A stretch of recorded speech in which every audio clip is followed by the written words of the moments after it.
Okie dokie. All right, so I'm here with Nina. Nina, how old are you? I'm 23. 23. Yeah. And are you originally from Arizona? No, I'm not. I was born and raised in San Francisco, California.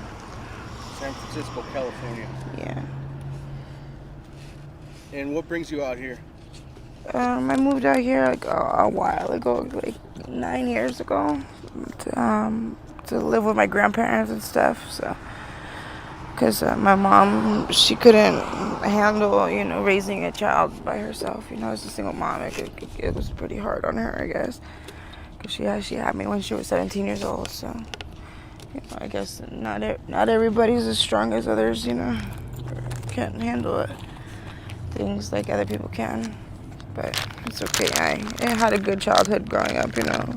My grandparents did everything they could to make me happy, and I don't regret anything that I did, or take anything for granted that they did for me. They actually gave me a really good childhood. I was a very spoiled child. I lived really good. We always had a nice house. I lived in a house growing up, not an apartment or anything else like that. In a big house with a pool, everything. I was a very happy kid, I grew up very happy, so life was good back then, but didn't stay that way forever. And are you homeless right now? Unfortunately, yeah, I am. I'm homeless right now. How did you end up homeless? Man, my grandfather had gotten cancer. He had gotten esophagus cancer.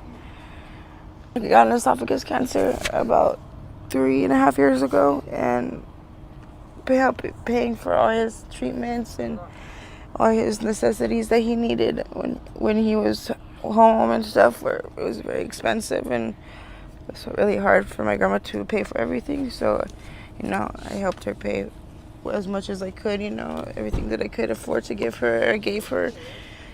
So, after a while, money runs low, and we couldn't afford to, pay for rent anymore. And we ended up losing our house.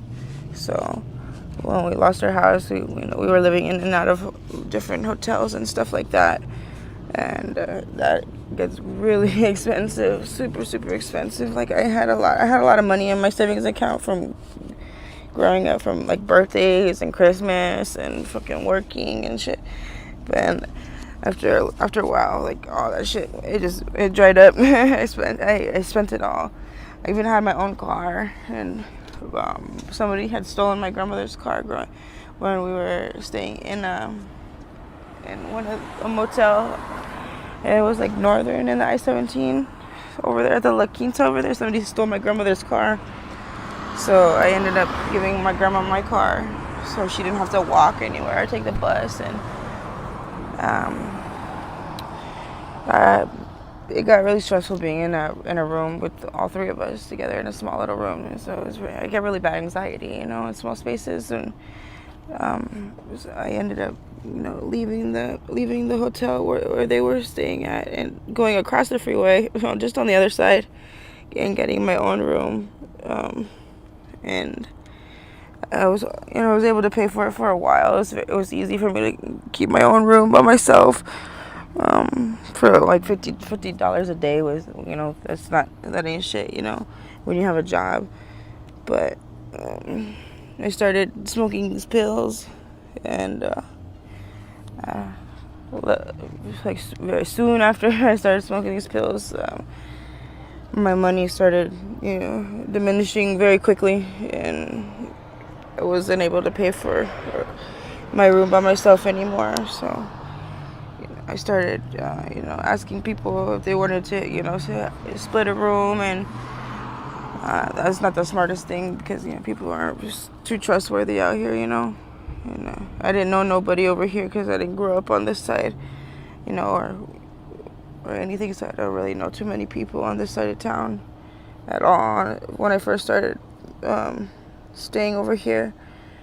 So I was staying with complete strangers, and people are very convincing. So people steal your stuff, and then you end up with nothing at the end of the day.